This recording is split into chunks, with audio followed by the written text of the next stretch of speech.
Iya. Bisa dibantu? Iya. Boleh saya bantu, Pak? Bismillah, ya pelan-pelan ya, Pak ya. Iya, silakan Pak. Di sebelah sini. Iya, di tengah. Ya, Pak. silakan Bapak. Halo Bapak. Ya, silakan Pak. Selamat datang Bapak. Di mana? Silakan Di Bapak. sini sebelah Iya. sini, Pak.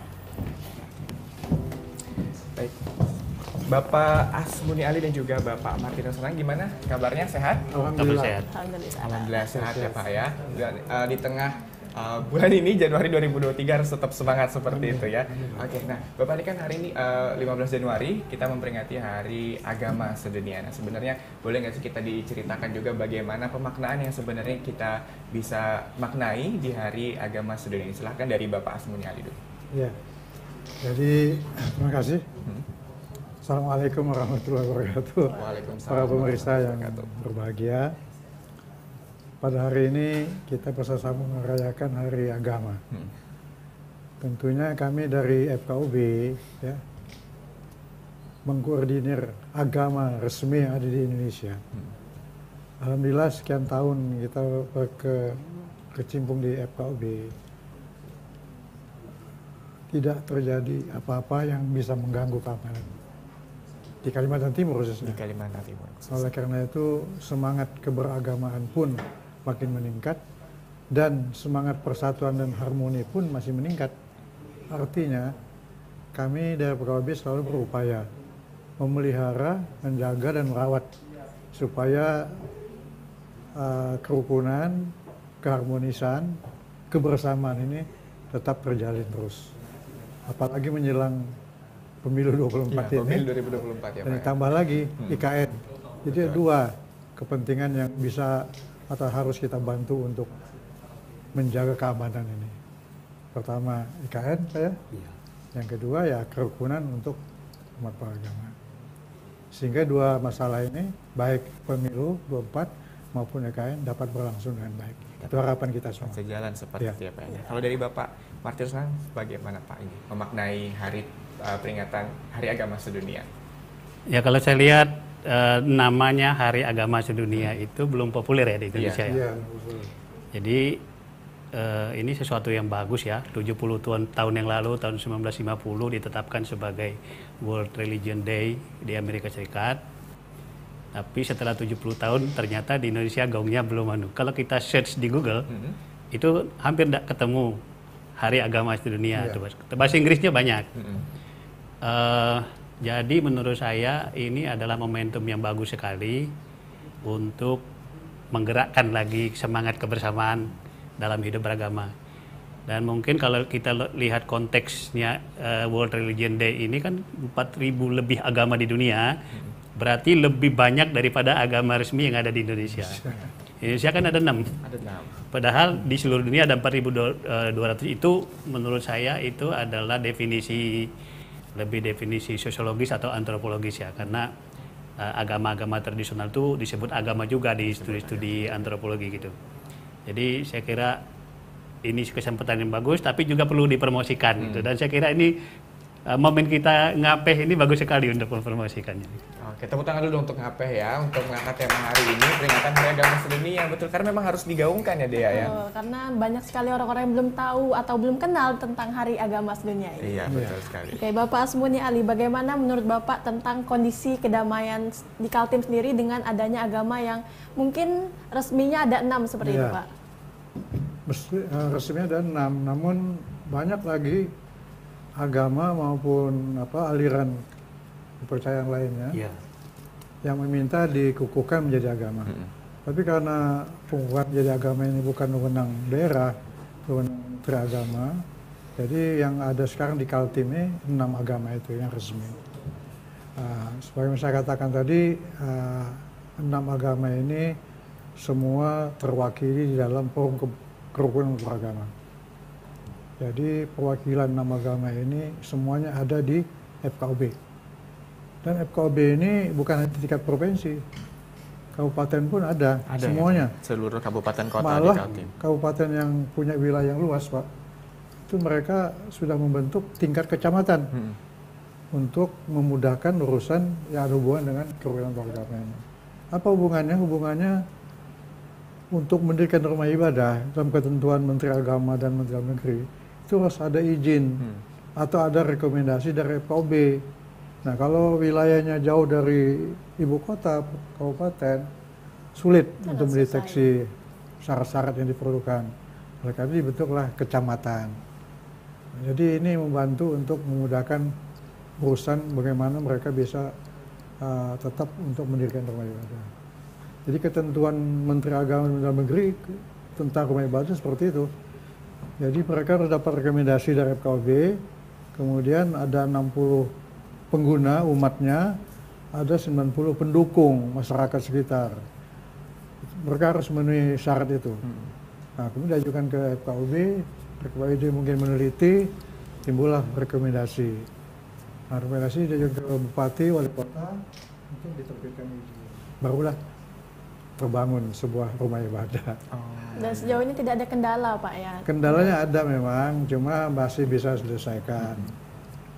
Artinya ada masyarakat yang belum memahami betul Pak dan peraturan ini, sehingga dukungan penuh itu lambat baru bisa terpenuhi. Tapi ada juga yang begitu direncanakan selesai. Jadi tergantung masyarakat sekitarnya lah. Nah ini tugas FKUB untuk bagaimana musyawarahkan kalau ada hambatan-hambatan. Namun kami di provinsi tidak ada tugas itu Pak, Bu. Yang ada hanya kabupaten kota. Jadi semua provinsi tidak mempunyai tugas untuk mengizinkan rumah ibadah untuk berdiri, tapi hanya tingkat kabupaten kota. Suatu merata sampai ke seluruh kabupaten. Berarti dari tingkat kabupaten kota ini ya, yang memiliki kebijakan untuk memperbolehkan, merekomendasikan membangun rumah ibadah gitu. Oke. Sekarang saya ingin bertanya kepada Bapak Martinus Anang. Ini kan dengan 6 agama yang sejauh ini resmi di Indonesia gitu. Apakah masih timbul sikap intoleransi seperti itu antar umat beragama di Indonesia? Dimana kita masih tidak bisa menerima peringatan hari ibadah, kadang masih ada yang ini ternyata kita beda nih ininya gitu. Gimana Pak? Ya kalau kita lihat di berita ya masih ada ya. Tapi untuk Kalimantan Timur, terima kasih kepada FKUB ya. Kita tidak melihat konflik agama ya di Kalimantan Timur ya. Kalaupun ada konflik tidak berbasis agama, tapi mungkin kepentingan perebutan sumber daya alam dan sebagainya. Jadi kondusif lah Kalimantan Timur. Cuma untuk kedepannya mungkin kita perlu hati-hati karena lewat media sosial, YouTube dan sebagainya itu kebencian itu berkembang kalau kita lihat kan. Jadi itu yang perlu diredam lah supaya orang tidak mengumbar kebencian itu. Karena kalau sekarang sepertinya mudah sekali orang mengumbar kebencian, kemarahan itu di media sosial gitu. Itu menurut saya berbahaya. Jadi mungkin peran tokoh-tokoh agama baik yang tergabung di FKUB maupun yang tidak, itu kita menyebarkan kedamaian lah, menyebarkan semangat untuk saling menghormati. Karena kan satu hal yang paling semua orang sukai itu dihormati. Baik secara individual maupun secara kelompok, semua orang itu senang kalau dihormati dan dihargai itu. Dan itu prinsipnya saya kira. Oke, tapi kalau untuk melihat Kalimantan Timur ini masyarakatnya apakah mudah terprovokasi dengan media sosial terutama terkait hal-hal yang berbau agama begitu Pak, dari pengamat sosial melihat karakteristik dari masyarakat Kalimantan Timur? Kalau kita lihat di media itu mudah terprovokasi, tetapi dia tidak sampai menjadi action nyata. Misalnya ya saya juga, karena saya juga bermain di media ini, saya pernah upload video satu hari viral jadi 50.000 view gitu kan. Orang ternyata tidak melihat isinya, tetapi apa yang dia lihat itu sepintas dia komentar dengan nada negatif dan sebagainya itu. Akhirnya saya tutup videonya daripada menyebarkan kebencian. Itu mungkin itu ya, masyarakat tidak menyaksikan sampai akhir gitu ya. Jadi menyaksikan pemotongan-pemotongan tidak saja. menangkap esensi yang mau disampaikan. Oke, jadi itulah pemirsa. Jadi kalau misalnya mendapat informasi, biasakan dicek lagi sumbernya sampai selesai gitu. Jangan mudah terprovokasi karena potongan-potongan video kecil seperti itu ya Pak ya. Justru berbahaya. Cek dan recheck kalau kata Pak Asmuni Ali. Bapak Asmuni Ali, sejauh ini FKUB ini telah bergerak untuk membantu orang-orang mendapatkan izin membangun rumah ibadah. Lalu apakah ada lagi kegiatan-kegiatan yang dikhususkan untuk menambah atau memperluas perdamaian untuk agama itu sendiri, Ya. Pak? Jadi memang tugas pokok FKUB ini sebenarnya selain memberikan rekomendasi untuk pembangunan ibadah, tugas pokok utama yang harus kita lakukan adalah menciptakan suatu kedamaian dan bentuk kerukunan yang harus kita ciptakan. Dan FKUB ini adalah organ resmi pemerintah yang dibentuk oleh Peraturan Bersama Menteri Agama dan Menteri Dalam Negeri, membantu pemerintah. Dalam hal ini membantu gubernur dalam peraturan itu begitu. Nah, jadi ini kami membantu. Sebab kami nggak punya aparat, kalau terjadi apa-apa nggak bisa berbuat banyak. Tapi dengan membantu pemerintah daerah, ini juga bisa merupakan suatu bahan bagi gubernur atau wakil gubernur untuk berbuat sesuatu dengan bangunan rumah ibadah ini misalnya. Nah, jadi tugas pokok tadi adalah menciptakan kerukunan dan merawat dan menjaga serta meningkatkan. Menjaga, Nah, merawat, jadi serta meningkatkan. merawat dan menjaga supaya tidak turun. Tapi kalau dalam hadapi 24 ini nanti itu setiap banyak calon, setiap banyak juga kelompoknya yang berpisah-pisah. Nah, ini Pak Matius. Misalnya calon presiden ada 3, paling tidak ada 3 kelompok besar. Nah, ini jangan sampai habis pemilu masih tetap berpisah. Tapi habis pemilu selesai sudah, itu harusnya. Dan ini yang kami upayakan, supaya tidak berkepanjangan terus ada kelompok-kelompok pendukung si A, si B, dan si C. Padahal ini sudah selesai tahun politiknya. Jadi merawat dan menjaga ini yang cukup berat juga bagi kami. Tapi karena semua agama di dalam forum, saya kira dengan koordinasi, dengan komunikasi, apalagi dalam forum FKUB kami ini, semua ketua lembaga keagamaan tingkat provinsi itu menjadi anggota FKUB. Pak Uskup selaku pimpinan Katolik, PGI juga masuk ketuanya Ibu Analita Gang, Majelis Ulama Pak Rashid, PHDI Pak Subamia Hindu, Konghucu Matakin, ini ada Pak Hasan Renge namanya, dan Buddha itu Pendeta Henry Suwito. Jadi semuanya ada di dalam FKUB dan memudahkan kami untuk berkoordinasi, dan kalau sesuatu yang terjadi apa-apa kita tinggal menghubungi lembaga agamanya. Paling tidak minta penjelasan dan kemudian kita akan membantu bagaimana menyelesaikan. Oke, jadi kita bisa garis bawahi bahwa memang tugas utamanya tidak hanya FKUB saja pemirsa, tapi kita semua untuk merawat dan juga menjaga kerukunan. Betul sekali. Dan alhamdulillah untuk diketahui Kaltim ini pemerintah daerahnya sudah menerima Harmony Award dari Menteri Agama. Oh, baik. Luar Jadi biasa. sebuah pencapaian juga ya Pak ya. FKUB juga sudah menerima provinsi Harmony Award dari Kementerian Agama. Oke. Satu lagi kabupaten yaitu Kota Balikpapan juga menerima Harmony Award dari Menteri Agama. Dari Menteri Agama ini Dan pencapaian. saat ini untuk diketahui Pak pemirsa sekalian, indeks kerukunan Kalimantan Timur itu urutan nomor 5 untuk se-Indonesia. Se-Indonesia. Indonesia. Paling rendah di Aceh, paling tinggi di NTT. Nah, jadi kalau kita lihat data-data ini, alhamdulillah Kaltim damai. Dan seperti saya kata Pak Martinus tadi, ada memang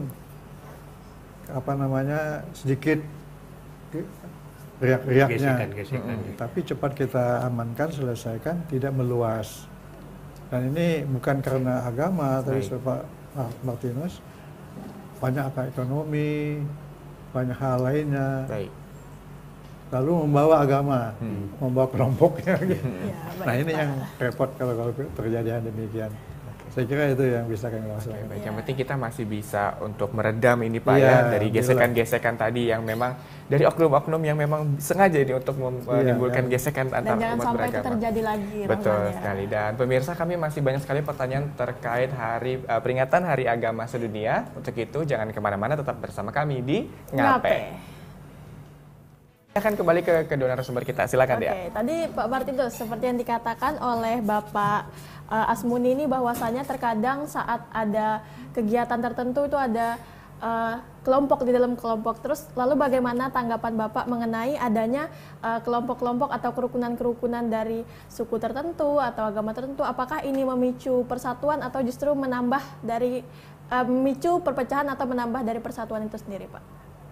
Kelompok itu sesuatu yang normal di dalam masyarakat ya. Jadi tidak mungkin sebuah masyarakat tanpa kelompok. Jadi itu berarti kita harus terima fakta sosialnya seperti itu. Tapi di dalam kelompok kan ada pola pikir dan perilaku yang berbeda-beda.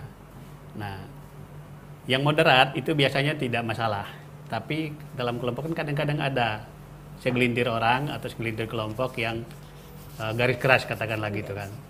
Nah mereka ini kalau orang garis keras kan biasanya vokal, banyak tindakannya, menuntut ini menuntut itu yang perlu dikurangi lah. Kita tidak bisa melarang orang garis keras ya karena itu kan pola pikir, tapi jangan sampai pola pikir garis keras itu mengganggu harmoni masyarakat. Itulah pentingnya toleransi. Toleransi itu kan bisa diartikan begini, ada perbedaan ini ada limitnya, ada batas yang bisa ditoleransi. Ketika dia keluar dari limit itu sudah mengacaukan masyarakat. Nah, masyarakat ini kan punya batas-batas seperti itu yang batas itu tidak kelihatan, batas imajiner, tapi dia ada di dalam pikiran.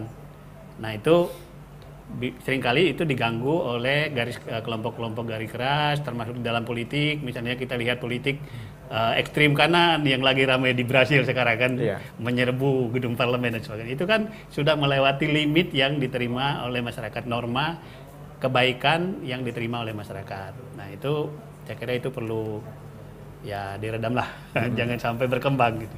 Oke, nah tadi Pak Amari juga menyebutkan kalau masyarakat yang moderat ini sebenarnya tidak akan memicu perpecahan seperti itu. Tapi mungkin masyarakat juga masih belum tahu pasti nih Pak, ini sebenarnya konsep dari moderasi gitu ya, moderasi beragamanya seperti apa supaya juga masyarakat bisa teredukasi terkait agama ini Pak, silakan. Ya, saya kira moderasi beragama lebih bidangnya Pak Asmuni. Pak Asmuni, mungkin bisa ini Pak dijelaskan ke masyarakat. Moderasi beragama ini yang sebenarnya yang harus diterapkan di masyarakat ini seperti apa Pak? Jadi moderasi beragama ini memang satu program inti daripada Kementerian Agama dan sekaligus FKUB. Kami setiap saat mensosialisasikan ini. Pengertian umum moderasi beragama ini adalah moderasi dalam pengamalan, bukan memoderasi agamanya, tapi pengamalan beragama. Nah ini yang perlu, seperti misalnya jihad dalam agama Islam, itu memang kalau dalam teks ilmunya itu dalam waktu perang. Nah tapi sekarang dengan suasana damai ini tidak ada lagi perang, tetap jihad, tapi bukan untuk perang. Tapi untuk kemaslahatan orang banyak, kita berjuang membangun, itu jihad sebenarnya. Yang hanya diartikan untuk perang. Nah, yang ekstrim tadi untuk perang itu Pak. Nah ini contoh saja yang memudahkan, sehingga dengan demikian perlu moderasi beragama ini kita sebarluaskan. Oleh karena itu, ini merupakan satu program pokok saya katakan tadi oleh Menteri Agama. Dan kita sudah menyebarluaskan ini, karena FKUB sekarang sudah 2 organisasi sayap menurut saya. Satu, perempuan lintas agama, karena kami menganggap lewat komunitas perempuan ini paling efektif kalau kita berbicara sesuatu perempuan sama perempuan begitu maksudnya. Yang kedua, kami juga sudah membentuk pemuda lintas agama, juga kumpulan agama-agama di dalam kepemudaan ini. Nah, 2 lembaga kami ini yang kami kepanjangan FKUB untuk kami sebarluaskan, dan mereka untuk berbicara masalah kerukunan ini, kebersamaan dan toleransi. Kemarin kita mengadakan lomba ranking 1 Lomba ranking dari 1. tingkat pelajar SMA, SMP, SMA, madrasah. Dan alhamdulillah semua agama ikut, Pak. Jadi pengetahuan mereka sudah mulai bagus ini. Misalnya contoh soalnya, bagaimana tetangga Anda ada orang lain agamanya yang bersangkutan, kemudian ada yang meninggal, apakah Anda tinggal diam? Tidak, melayat katanya. Aneh kan, bagus sekali. Ikut berduka cita dan sebagainya. Memang dalam hal demikian, toleransi ini, kita tidak mengikuti ibadahnya, tapi dalam pergaulan sosial, kata Pak Martinus tadi, kita satu kelompok masyarakat, tidak memilih agama, tapi sesama anggota masyarakat harus bisa bersama-sama bersatu. Saya kira itu yang akan kami ciptakan itu lewat dua lembaga ini tadi. Dua lembaga tadi Pak ya, dari perempuan Kerukunan lintas agama, perempuan lintas agama juga dan pemuda lintas agama. Nah, insya Allah nanti akan kita kembangkan lagi. Sekarang sudah ada beberapa kami bentuk desa sadar kerukunan. Nah, ini upaya-upaya kami untuk memelihara dan merawat tadi itu. Karena di desa ini banyak sekali kearifan lokal, ya. Dan ini kalau ada sesuatu yang baru masuk bisa mengganggu. Oleh karena itu kami bentuk di sana desa sadar kerukunan. Kita libatkan semua tingkat desa, mulai lurahnya sampai kepada Babinsa dan Babin Kamtipnas. Nah, jadi mudah-mudahan desa terbentengi dengan adanya kelompok yang kami bentuk dengan desa sadar kerukunan ini, untuk tidak masuk paham-paham baru yang menyimpang. Dan ini bisa mengganggu persatuan yang ada di desa itu. Itu. Oke, baik. Sudah ada beberapa desa kami bentuk. Oke, Ya, baik. Dari Pak Martinus Nanang sendiri, apakah dengan adanya upaya-upaya yang dilakukan oleh FKUB ini itu memiliki dampak yang cukup signifikan terhadap perdamaian umat beragama di Kalimantan Timur ini sendiri, Pak? Ya, saya sebenarnya tidak mengamati hasilnya ya, tapi kalau dari cerita Pak Asmoni kelihatannya dari awal tadi Kalimantan Timur kan kondusif sekali itu ya. Jadi saya kira itu sudah pasti itu merupakan, kalau tidak seluruhnya, sebagian merupakan hasil dari upaya FKUB. Dan kita apresiasi apa yang dilakukan oleh Pak Asmoni. Tapi saya kira ke depannya mungkin ya kita siap ya bekerja sama dengan FKUB, dan terutama anak-anak muda yang perlu digarap mindsetnya, supaya mindsetnya itu mindset kebersamaan, bukan pemisahan gitu. Karena kan proses berpikir, proses sosialisasi, proses membangun budaya itu kan mulai dari anak kecil itu. Begitu dia menjadi pola pikir, akan susah sekali untuk diubah. Berarti mungkin kedepannya lebih baik ada kerjasama dengan instansi pendidikan seperti itu mungkin, Pak? Saya kira ya, itu lebih menggarap anak muda. Jangan sampai anak muda ini berkembang pikiran ekstremisnya, tapi lebih berkembang pikiran saling menghargai. Oke, nah Pak, ini kalau kita melihat sekarang anak-anak muda ini kan sangat mudah sekali untuk terpengaruh dengan media sosial seperti itu. Ada nggak sih Pak cara atau saran yang bisa anak-anak muda ini lakukan gitu untuk membentengi diri dari oknum-oknum yang memang mengkompori untuk akhirnya menciptakan konflik dari agama-agama yang berbeda ini, Pak? Kalau anak mudanya sendiri tidak bisa kita serahkan ke anak muda ya, menurut saya harus ada kontrol dari orang tuanya. Tapi itu juga sulit karena kalau sekali anak muda pegang gadget gitu, ya siapa yang bisa kontrol kan? Tapi paling tidak orang tua itu menanam nilai-nilai. Ya.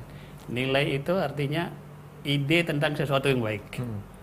Jadi tanamkan nilai tentang sesuatu yang baik kepada anak-anak. Mulai anak-anak ini, anak kecil begini ya. Sehingga itu nanti dia tersimpan di dalam bawah sadarnya, berkembang sampai dia dewasa.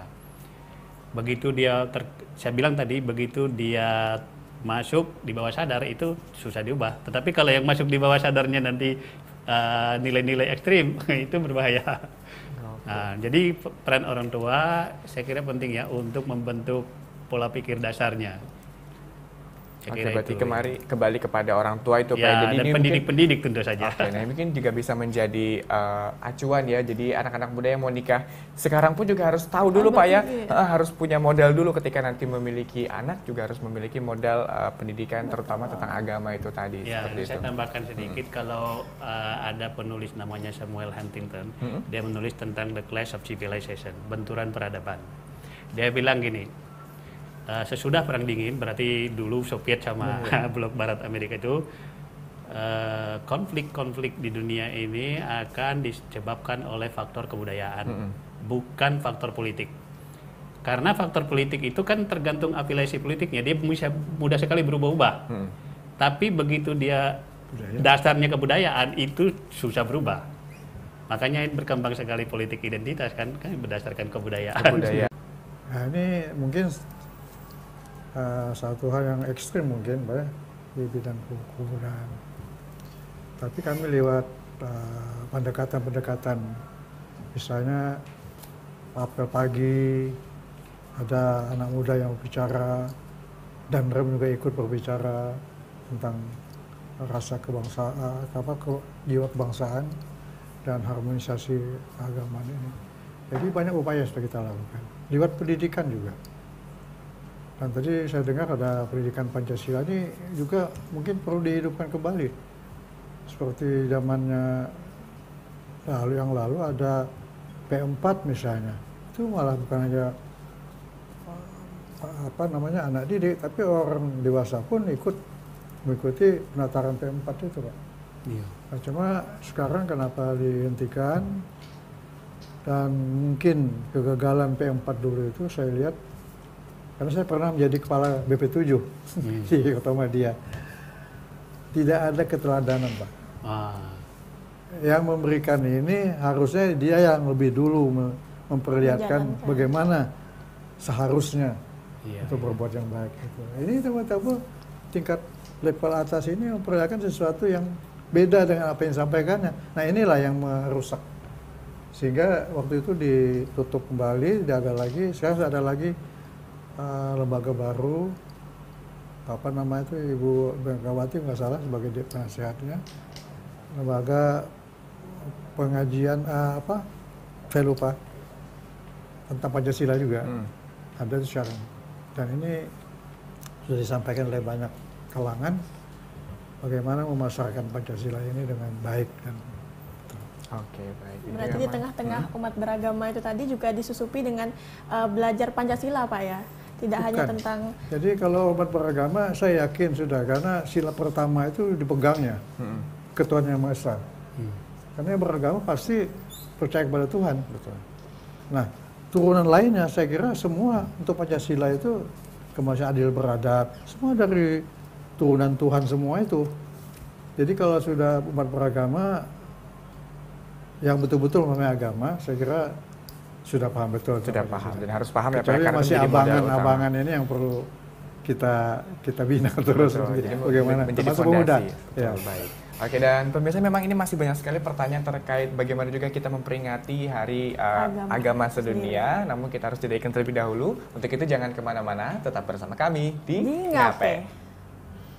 Betul sekali. Ini kalau melihat hoax-hoax yang kayak begini gimana Pak? Bagaimana kita menyikapi supaya tidak termakan hoax yang mudah diserap oleh masyarakat dari Pak Asmunian? Ya, jadi memang berita-berita hoax ini sudah mulai bertebaran ya. Apalagi nanti menjelang hari H, pemilu kada nanti, pemilu serentak. Dan tentunya masih banyak lagi. Oleh karena itu disarankan kepada pemilik gadget ini supaya bisa cek-recek lah. Jangan semua ditelan mentah-mentah lalu ikut di-share. Nah ini yang berbahaya. Memang biasanya sesuatu yang baru itu para pemuda dan juga yang pemegang gadget ini langsung nge-share. Padahal tidak diteliti kebenarannya. Nah ini yang berbahaya. Yang berbahaya ya Pak. Oleh karena itu memang perlu ada satu pengawasan. Tapi juga tadi Pak Martin bilang sulit untuk mengawasi anak muda Jadi gitu ini Pak ya. apa, bisa tangan mereka bebas untuk menggunakan apa saja. Apa saja begitu baik. Ya cuma kalau dia minta pulsa jangan dikasih dulu. Itu Mungkin itu salah satu solusinya. betul. Pergi ke kampus gratis anunya. Wifi-nya gratis Pak Betul. ya. Nah kalau dari Pak Martinus ini gimana Pak menyikapi hoax yang memang ya kita bisa tahu sangat mudah sekali nih ibaratnya sejauh ini kecuali mereka memang memiliki literasi yang tinggi gitu Pak ya. Bagaimana kita membentengi dirinya Pak? Ya pertama saya mau jelaskan dulu kenapa terjadi hoax ini ya. Hoax atau hoax ya. Ini karena perkembangan teknologi. Perkembangan teknologi. Terus berkembangnya teknologi informasi ini menyebabkan orang tidak bisa membedakan mana yang benar, mana yang salah, mana yang real, mana yang palsu. Iya. Jadi dibuatlah sesuatu realitas yang tidak ada itu bisa diciptakan seolah-olah real. Nah kalau seperti bilang Pak Asmuni kalau orang tidak teliti dikiranya yang palsu itu real. Inilah yang di dalam ilmu sosial disebut realitas simulasi. Jadi meniru sesuatu yang tidak ada. Referensinya tidak ada, tapi dibuatlah realitas itu seolah-olah ada sedemikian bagusnya sehingga orang percaya. Yang pertama. Yang kedua, kalau saya lihat di komen-komen orang di media sosial, itu orang komen berdasarkan interest, berdasarkan kepentingan dan perasaan suka tidak suka. Iya. Jadi tidak rasional. Itu baik orang pintar maupun orang bodoh, orang tua maupun anak kecil sama saja. Iya. Nah itu jadi kita harus hati-hati. Cobalah bersikap selain mengecek kebenarannya juga bersikap rasional. Rasional tadi ya Pak ya. Memahami dulu isinya Dipahami ini. dulu. Maksudnya apa gitu. Baru komen. Jangan suka-suka aja. Nah, yang suka-suka itu banyak. Nah, ya, jadi kita harus berpikir dulu nih sebelum mengetik juga gitu kan, apakah mau di-share ataupun mau komen tuh takutnya malah menimbulkan perpecahan. Dicari dulu fakta-faktanya. Betul sekali, ya. Bapak Asmuni, ini karena kita sudah di akhir waktu Betul. mungkin ya, boleh closing statementnya terkait tema kita hari ini Pak, bagaimana pesan-pesannya kepada anak muda atau masyarakat? Pertama memang untuk hari keagamaan ya. Ya. Iya. Ini saya juga baru kemarin dari pun saya. Kok ada hari keagamaan? Ya artinya baguslah momen-momen penting ini perlu disosialisasikan, perlu disebarluaskan supaya momen hari-hari tertentu ini bisa untuk kita introspeksi, bisa untuk mawas diri dan sekaligus membuat satu tenaga baru lah bagaimana kita bisa ikut serta di dalam merayakan ataupun mengembangkan sesuatu yang baik ini. Nah oleh karena itu mungkin televisi tepat betul untuk bisa menyampaikan selain gadget. Tapi kalau gitu orang nggak mau baca Pak ya kalau hal-hal yang demikian. Iya. Tidak baca. Tidak rame begitu. Tidak tanda petik tidak menggigit. Nah, jadi perlu ada satu ilustrasi yang lain begitu untuk bisa orang senang melihat dan senang membaca. Jadi memang perlu untuk disebarluaskan. Ya, Pak, ya? Kemarin juga salah TVRI juga mengundang saya, tapi saya nggak datang sakit. Itu hari toleransi. Toleransi. Internasional Iya, ya. internasional. Nah, juga saya baru dengar. Kok kami nggak pernah dengar ini? Mungkin ya sosialisasinya kurang. Iya, Kalau kami hanya terkenal dengan hari kerukunan itu pun juga baru beberapa tahun ini kita perkenalkan. Supaya ada satu usaha bagaimana mengumpulkan umat antar agama ini sebanyak-banyaknya, terus saling ketemu, saling berkomunikasi, saling bisa toleransi. Ini upaya untuk meningkatkan toleransi sebenarnya. Usahanya. Kalau sembunyi-sembunyi, tinggal-tinggal di rumah aja, diam-diam, mungkin ada pemikiran. Oke, baik. Oke. Oke, berarti memang dari usaha itu tuh Pak ya. Jelas ya. Dari Pak Martinus silakan Pak closing statement untuk peringatan Hari saya sepakat Agama. dengan Pak Asmuni perlu dipromosikan hari agama sedunia. Sedunia. Ya. Dengan berbagai cara, tapi terutama ini tugasnya TVRI. Ya. Saya juga bermain di media sosial YouTube, ada channel tuh saya ikut juga menyebarkan semangat kebersamaan antar umat beragama. Tapi yang mau saya tekankan adalah yang paling penting adalah anak usia dini. Penanaman nilai, dan nilai menurut saya bukan sembarang nilai. Sekali lagi nilai adalah ide tentang sesuatu yang baik. Yang baik adalah yang manusiawi. Jadi nilai-nilai kemanusiaan itulah yang kita tanam karena kita semua manusia, apapun agama kita beda, suku kita beda, aliran politik kita beda, tapi kalau kita berpegang pada nilai kemanusiaan yang sama, kita menyatunya di situ. Dan itu akan berkembang nanti bagi anak-anak setelah anak-anak itu dewasa, mereka akan menjadi penyebar kebersamaan ya, kerukunan antar umat beragama. Oke, baik. Terima kasih Bapak Martinus dan juga Bapak Asmuni Ali atas waktunya dan juga informasi terkait peringatan Hari Agama Sedunia ini. Semoga kita semua bisa meningkatkan dan juga memunculkan kembali nilai-nilai kerukunan dan juga perdamaian antar umat beragama. Ya, dan jangan lupa kita harus memperbesar lagi rasa toleransi kita terhadap teman-teman semuanya, tidak memandang agama, suku, ras apapun. Betul sekali, dan semoga kita bisa ketemu lagi ya Bapak ya. Semoga sehat-sehat terus, dan pemirsa, demikian Ngape hari ini. Saya Roman Hidayat. Dan saya Diana Tasya, mewakili rekan kerja yang bertugas undur diri. Terima kasih telah menyaksikan Ngape. Wassalamualaikum warahmatullahi wabarakatuh dan Sampai jumpa. Nawe.